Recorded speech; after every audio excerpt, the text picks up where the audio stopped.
Hi, we are the Gratitude Girls and we're in the house. Which house are we in? That's another story. We are having a lot of fun tonight. So, we are here in our Gratitude Girls, girls who love to practice gratitude daily group. Which And house? this is That's a, another story. a We wonderful are having a surprise. lot of fun tonight. So, I So have some we are here feedback in here, our Lori. Gratitude It's Girls. too funny. I don't even know what to say. I'm speechless. It's for the first time in 8 years. I'm completely speechless. Okay, so if you are here in this group tonight and you want to have a good time and hang out with us, this is what we do. We have a live private coaching and training in our group, Gratitude Girls Private Coaching and Training. And tonight, Facebook and Zoom are having a fight. And they would not let us in that group. But Zoom and Facebook allowed us to come into this group. So we are going to tell our members in the other group that we're here. And instead of an official coaching and training, what we'll do is if you're here live, we'll answer a few questions. And if not, we'll pose a few things that have been going on with us during the course of the week. And we'll do this as a gratitude, let's just say a gratitude moment. So, Lori, what I'm going to do is go into our other group and let everyone know where we are. So I'll mute my mic so you don't hear me clicking. I'll be right here, but I'll need about 30 seconds, okay? Okay, perfect. Okay, so yes, everyone. So we go live every single Monday night in our Gratitude Girls coaching and training group. So if you've never been in that group before, then go to gratitudegirls.com/coaching. You can read all the information there about our private coaching and training group. So, but for some reason tonight, unlike every other night, Facebook decided to not let me post a video in that group, but it was letting me post it in this group. So we just decided to go ahead and we'll do our training in this group tonight. So you guys get it free besides our other paid members who normally get this. And we're just going to do it here tonight. And then hopefully we can get this figured out with Facebook for next week for our regular coaching and training. But one thing we are talking about, we always talk about gratitude, of course, but we're also talking about a lot of people in our group, in our coaching and training group, are in sales. They're an entrepreneur of some sort. So we're talking about different sales tips and strategies. And so tonight we were going to talk about a couple different tips. So one is about being a robot. So the robot salesperson, don't always talk to every client the exact same way. The next tip we're going to talk about is if discussing money makes you uncomfortable. So you might be super confident in your product or your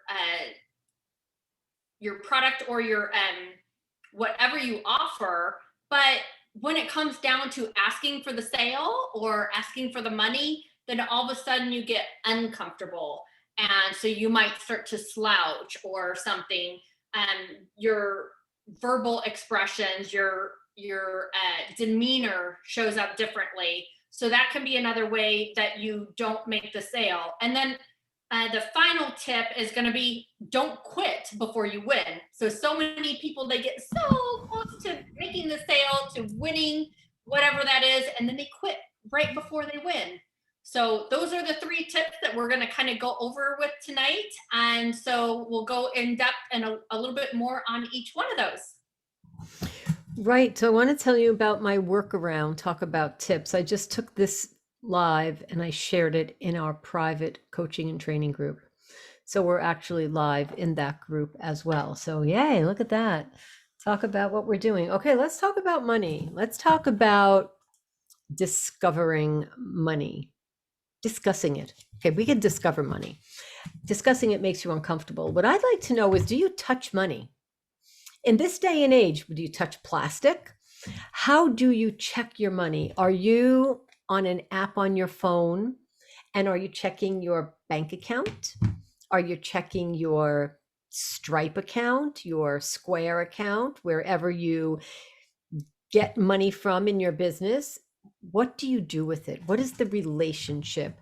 Remember when we were younger and we would talk to our friends, and we were, if we're girls, maybe not too comfortable about talking with boys, boys not talking with girls, so we're a little uncomfortable about it. And we would get nervous and get butterflies in our stomach. And then eventually, as we grew up and had more experience, we knew that we could have those conversations. Let's think about money as that boy if we're a girl, or that girl if we're a boy. That other person, it doesn't even have to be a boy or girl. So let's be like politically correct. That other person that we might be uncomfortable speaking with. But as we warmed up, we became more comfortable. So, what do you do with money to be comfortable? How do you talk about it? How do you use it in your life? How do you put it to work for you? Is money something that you take and you just give so that it's gone every time you see it? Or is money something that you place and then it gives back to you? I'm curious if you have that relationship. Remember when we had piggy banks? Do you have piggy bank now? Do you have a place to store something special? Do you have money that it has a signature or that is written on? Do you have a little stash of money somewhere? So that way on a rainy day, or if you leave the house, you always know you have bus money, as they would call it, money for the subway, money for a cab, just in case, a little extra gas money, you know, those cliches we used to talk about. Are we now what? Oh, let me see if I can do this quick. Now, are we pulling out? Let's see if I can do it. Pulling out plastic. Is that what we do for money? What is it that we, who is it? What is it that we have this relationship with? So when we talk about money, is it, I don't want to talk about that thing because it's just something I never have enough of? Or yes, every day money flows into my life. These are the things we can ask ourselves. And if we're uncomfortable, what do we do to get less uncomfortable? If I put on a shirt and it's too tight, I have a choice. I can throw the shirt out, buy a new one, or fit into it. I can adapt and adjust. If I always say, this thing hurts me, I don't want to wear it, and I'm always making it a problem, it's always going to be a problem for me. If I figure out a way to discuss money, if I figure out a way to solve the problem, then am I a problem solver? And will money become a tool, something that I can use and utilize and teach others? So, Lori, what do you do with money? Do you keep it, hoard it? I know you spend it. Spend it. I'll let you tell that story. Yes. Yes. Anybody that knows me knows I'm a good spender. I'm one of those, they say to make money to increase the economy, you put money back out into the world, right? So I'm doing my part of that process. I love that. Somebody's got to do it, Lori. Let it be you. Let it be everybody, not just you. We should all take a lesson out of that page in that book from you. Right, exactly. But yes, I do totally believe though in saving money also. So like right now we are looking at, doing the renovations on the other house. And so we are working with the bank and we're looking at, do we want to do a 30-year? Do we want to do a 20-year? Do we want to do a 15-year, a 10-year, etc.? And we're looking at the interest rate difference and we're looking at the monthly payment difference and the overall interest in the end. And I look at all those numbers, and especially because I have an accounting degree and that's what I used to do for a living, I'm looking at the fastest way to zero. I'm looking at who do I pay the least amount of interest to, right? And then my husband, sometimes he looks at, well, I want to pay the lowest amount right now because we are doing all these renovations. And then we are going to be refurnishing the entire house because basically all the furniture we bought for this house, we've already given away. And so we're going to have to buy furniture again for the other new house. And so, so he's looking at, well, let's just not spend as much money monthly, and then we'll make it up later on. And I'm looking at the numbers long time down the road. But So that's the same thing, difference of personalities too. And so, but like one big thing, that I was thinking when you were talking, Catherine, is for our listeners, think of like what she said. Like if you didn't hear it, or even if you did, rewind this and play it again to listen to what she said. And when you listen to it, think of how you felt inside when she mentioned the word money, right? When you first mention it, how do you feel inside? Like immediately, are you slouching over? Are you, does your demeanor change? Are you like, yeah, it's a great thing. It moves the world. I can do lots of things. I can buy nice and pretty things with it and shiny things. And I can give away to people who need it. And I can make it work for me. I can do some work and I can make some money. And the more work I do, or the more strategically way I do work, the more money I can make. So think of the different ways that you think about money when it's just talked about. And then the next thing I want to talk about is think about the last sale that you did not make with someone. So no matter what product or service you sell, think about that and think about your last sale that you missed, and think about your process through it. Like, were you really confident in the product or service you offer? And then, but then when it came down to, okay, it's time to close the sale, and say your sale's $5,000, right? So then does your customer have to ask you how much it costs? Do you piddle around before you bring up the amount? Oh, well, we've got these different options, and, what do you think? Or do you like not even get to that part? Do you like tell all the great benefits and the features and all that, and then just kind of sit there and wait for the prospect? Lori, I love what you said, the fastest way to zero. I'm so like enamored with that. The fastest way to zero interest, to zero extra payments, the fastest way to zero of wasting any money. I love that. I feel like that is the title of a new book. That's a Totally good love it. title, right? Right? Let's write that down. The fastest way to zero. We won't forget that. So when we talk about money, when we talk about how you feel, when we talk about what you make and the sale that we just missed, were you talking to the right person? Do you spend your time speaking to the right people? Or did you miss the sale because you were talking to a cat owner about a dog bed? And is a dog bed and a cat bed different? So you could have said all the great things, never got to the price, but been speaking to the wrong person about the wrong thing. Asking the questions definitely puts us in control. Asking the right questions to the right person helps us serve better. So if we don't ask the question about the sale, if we don't get to the pricing, if we don't know if we're talking to the right, imagine if I speak to Lori about saving money to one day buy a house, and Lori's already like on another house. Well, I'm talking to the wrong person about that because she's already in the flow. So if I didn't ask questions and say, so I know you just moved into your house, so you're probably going to stay there. If I start assuming, I don't want to say it the other way.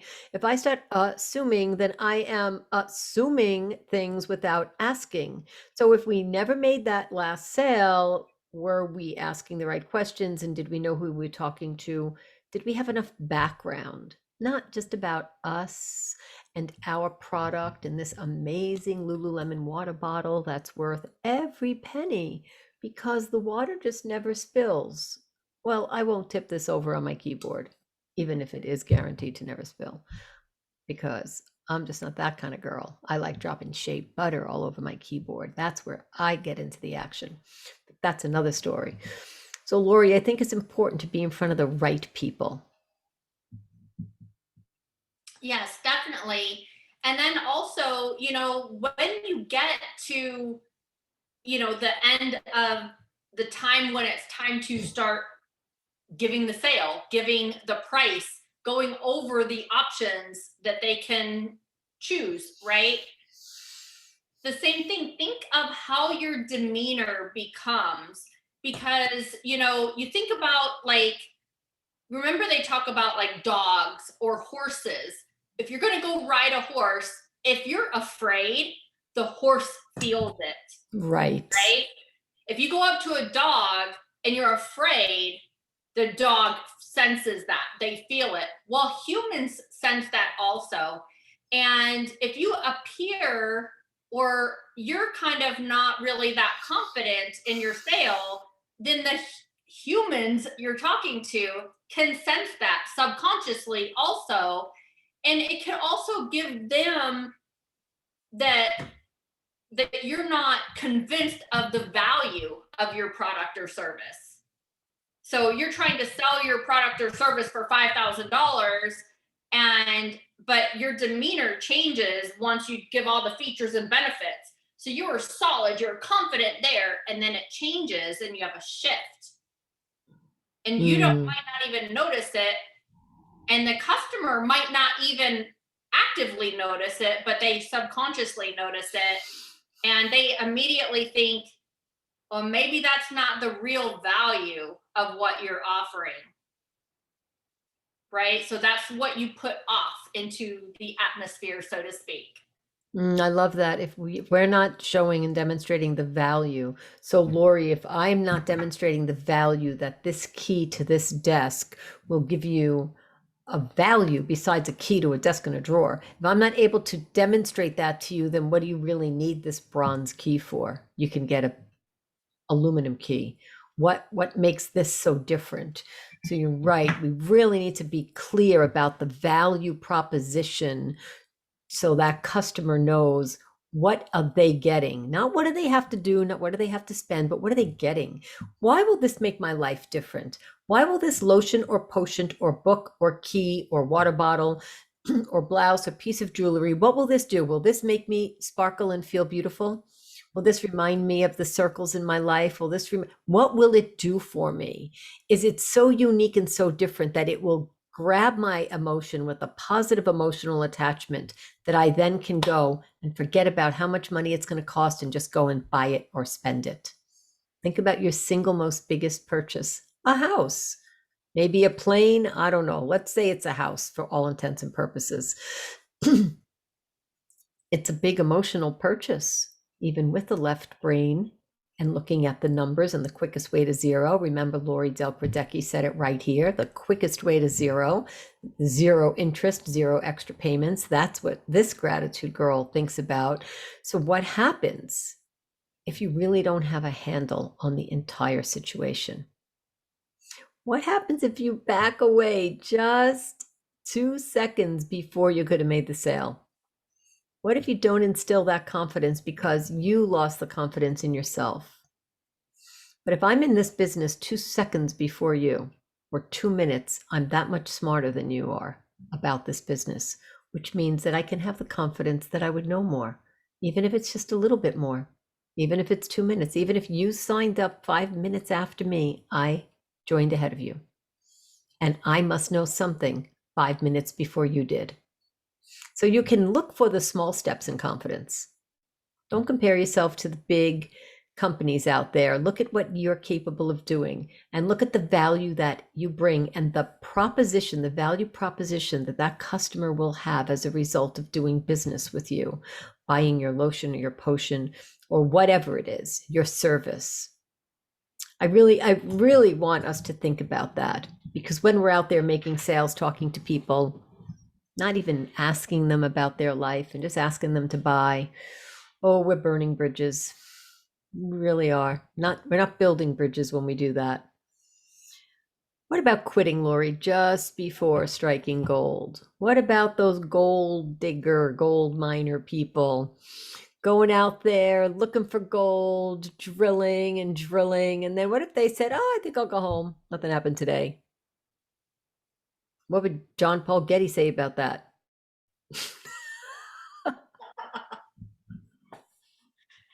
Yes, exactly. And that's it. So many people quit right before they make the sale, right before they become a millionaire, right before they get the biggest team, right? So, one thing we teach that I heard this one time and I've taught it several times is take a deck of cards, put them on your desk.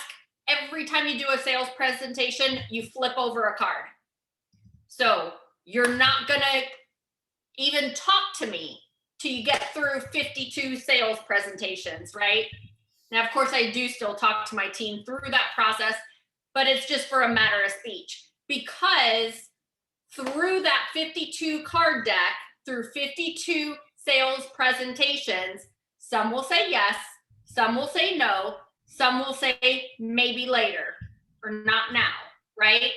Then of those that say yes, then there's going to be a couple twos, there's going to be a couple sevens, there's going to be a couple nines, there might even be a jack or two, there might be a king, and then there's going to be a couple aces, right? So you want to keep finding your aces. So you might not find your aces in the first or the 10th person that you sign up, right? And how many presentations do you have to do before you get 10 people to sign up? So you want to do that and go through them and not think about the others. If you worry about what they are doing rather than like signing up more people or going after more people, then you're gonna slow down your process and filling your pipeline, so to speak. The more people you talk to, the more you're going to fill your pipeline, right? And then you let what you've done do the process. You still want to train the people that you have signed up, and you still want to work with them, but you don't want to babysit them. There's a difference, right? Just like when you have a child, if you've ever had a child before, when they get to be somewhere between 10 months to 2 years, somewhere in there, they're learning how to walk. So, I've seen lots of people walk around carrying their 4-year-old. Now, every once in a while, yes, it's cool to carry your 4-year-old. I've done it before also. But to do it all the time when they have 2 feet that are perfectly capable of taking them, and you help them to walk, right? Just like the eagle in the nest. The little eaglets, if Mama Eagle coddles them too much, they're never going to learn how to fly. She has to push them to the edge of the nest and go poof, and watch them fly. And when they go, then Mama catches them and flies up under them and picks them up and lifts them up to safety, right? Because she still protects them. She still watches over them, but she doesn't huddle over them. I love that example. I know we're going to keep this to business, but we happen to have a robin outside our window who built a nest. And let me give you an example. She was really bad at building that nest. That mama robin, I was worried. The whole nest fell on the floor. She did it the next day. The nest fell on the floor. She did it the 3rd day. It fell on the floor. The 4th day, it started to stay up there. I was thinking, you've got to get good at this. This is for your little baby eggs there. Finally, this robin built a really good nest, and she laid her eggs, and she started feeding her babies, and we got to watch them today. So you may not be good at it in the beginning. You may make a really bad nest, but you've got to make one because your babies are going to have to go somewhere. But you will need to know how to fly out of the nest yourself so you can teach your team, teach your employees, teach your customers, teach the people that need to know how to be independent about that. Let me share a little bit about the format. We wanted to give you 3 topics, 3 high-level subjects, talking points tonight to think about. Then we'd like to invite you. This may not be the exact moment, but I just wanted to share the format with you because I see a few people hopped on. And if you have any questions or you're just hopping on now, you might be wondering why are we here in this group? Then we have a private dining room that we invite you to, our private Zoom room, and you can come and ask us questions there. So if you are a great listener, introvert or shy, or a loud introvert, but still don't want to ask any questions, we provide you with part two, which would mean that you can come into our room and ask us questions. But if you're here right now, before I even say anything, if you're here right now and you want to ask us anything, by all means, put your question, put a Q, put your question in the chat. So if you put a Q, we know it's a question. So that way we know to answer it. And if you're shy or an introvert, you want to ask us privately, Lori will give you some more details. But of course, Lori, if you have some more comments to make, by all means. I just saw some people hopped in, so I wanted to cover that.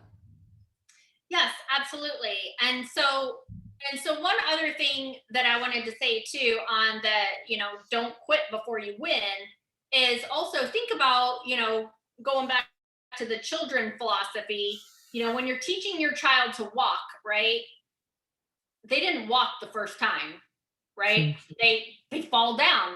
That's why they make diapers, right? Because they give extra cushion back there. That's why God put extra cushion back there, right? So they fall down a lot, right? But when you were that age, did you go, forget this walking thing, I'm done, I'm over it, just carry me the rest of my life, right? Or did you say, I'm gonna get up and I'm gonna try this walking thing again? And pretty soon, after you might have fell 100, 500 times, you're walking pretty good. You could even start running, right?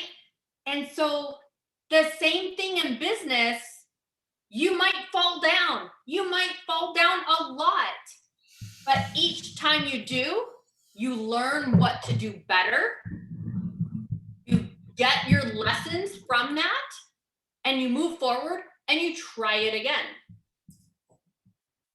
I love that. It's not even about don't give up. It's not even about don't quit. It's about persevere. Yes, exactly. And then another thing, like Catherine just talked about, our coaching group. So once again, gratitudegirls.com/coaching if you want to learn more. But one huge thing is get a coach to help coach you through, especially if you're doing your sales process on Zoom. You can record it and then you could send it to us to review it for you, and then do a private coaching session with you to tell you some tips of what you might have done better, right? So that way you can take notes and you can learn how to critique yourself to become better. So the next time you present to someone, you're going to get better. And then the next time you present to someone, you get better. So that's one of the really great things from this COVID stuff, is that a lot of people are doing their sales presentations on Zoom, and you can record those, send that directly to your coach, and then schedule a private session with us. And with us, you get two coaches for the price of one, right? And so Catherine and I both have a lot of the similar backgrounds, but we also have a lot of different backgrounds in different areas. So different strengths that to come at you to show you different ways that you could move forward and get better. I love that. And if you're wondering, how am I going to send you a video? Well, you can sit in front of your Zoom account, push record. Remember where that recording goes when you save it, so you know where to go find it in your computer, whether you put it in your Dropbox or your downloads or wherever it goes. Or you can record yourself on your phone and send it to us. But if you are using Zoom, if you are using Zoom, you can figure out how to push that record button and send it to us. Check it out first, look at it, and then let us know how many minutes it is, and tell us that you'd like us to give you some information on that. I think that's an excellent idea, Lori. I think everybody should try that. Just send it to us and ask us for our quick review. If you don't want, a whole month of training, take 1 hour of training with us, and we'll give you enough feedback in that 1 hour that you'll be able to go out and improve what you're currently doing, and perhaps teach your team to improve with it. So think about how that can duplicate itself. I love when we high level talk about these topics, and money is such a good subject. Everybody should really think about talking about money more. And what I mean is, talk to your team about their relationship, talk to your customers, ask the question. Look at Lori and I, like, we just love opening up the door. So there's nothing that you can't throw at us so far that we would not be willing to discuss. throw a question in the chat, get with us privately, personally. I guess we could tell people how to go find that group, but you can't join it. There's a little bit of a workaround. Do you want to talk about that a little bit, Lori, how people can join us in that group?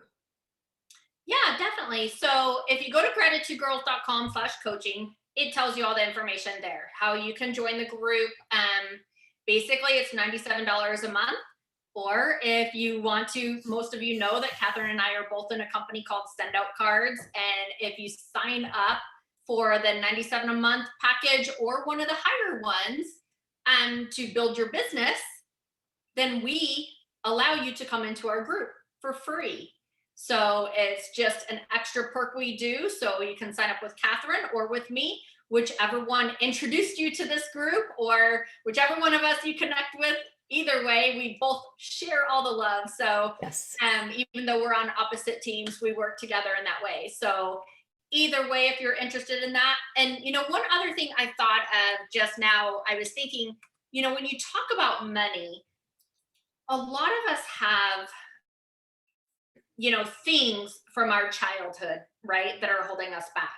So, like, think about your parents. Did your parents talk to you about money? Did you know how much your parents made? Did you know how much your parents paid for a house note or their electric bill? If you went out for a family dinner, did you know how much that cost? If you asked them, did they go over it with you? Did they teach you? Or did they say, you don't need to know about that right now, or it's not polite to ask people about their money? So if you've been ingrained this in your head, it's not polite to ask people about their money. And then here you are in sales, you're an entrepreneur, and you have to ask people for money or ask about their financial situation, especially if you're a financial advisor, right? Then you have to ask people about their financial situation, and you're not comfortable with that. It's going to cause you problems. If you do have younger children at home, one thing I highly recommend is talk to your kids about money. Yes, you can tell them very strictly, these numbers do not go outside these four walls. I talk to my kids about that a lot. And honestly, I didn't tell my kids all of what I make, but I did talk to them a lot about what I made. When I would get actual checks in the mail before direct deposit, it would go on my desk. My kids would see it.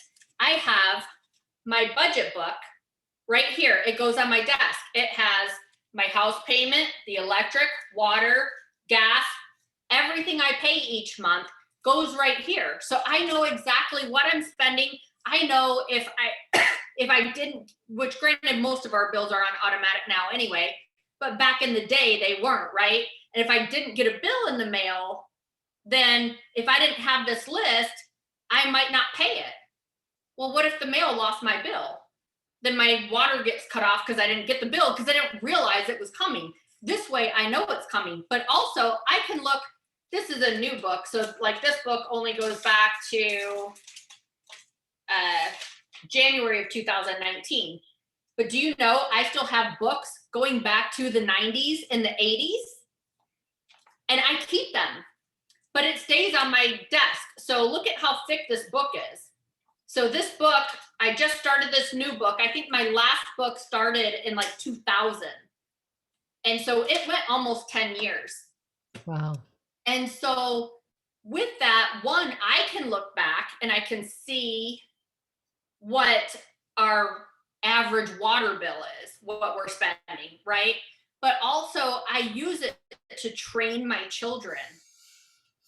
So when they grow up and move out into their own homes, I had 3 kids move out into their own homes in the last year.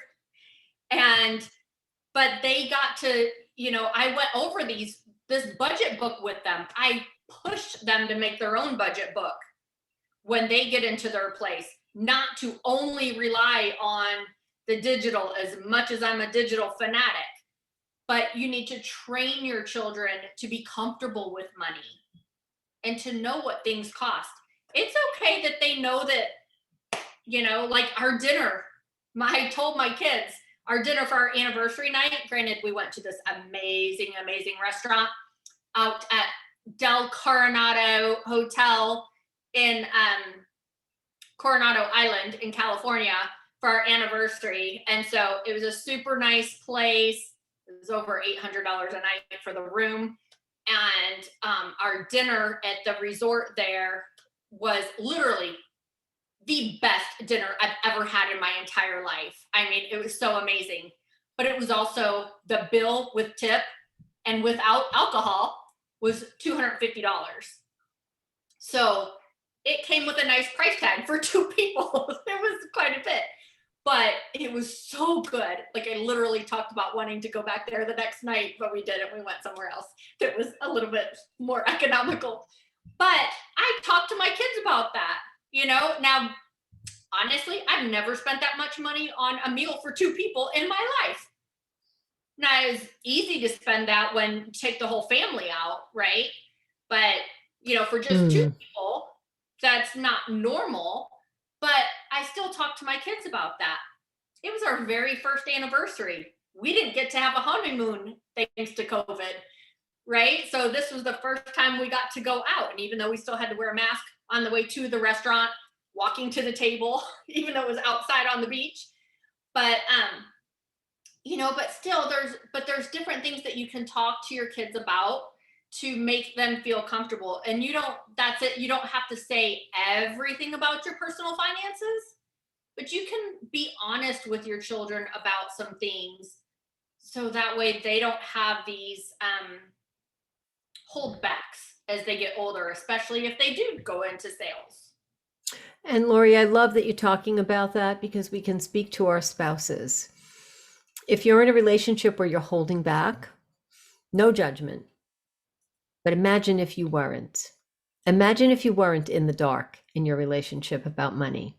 Imagine if your partner, your spouse, the person that you share your home with was really upfront with you and you were really upfront with them.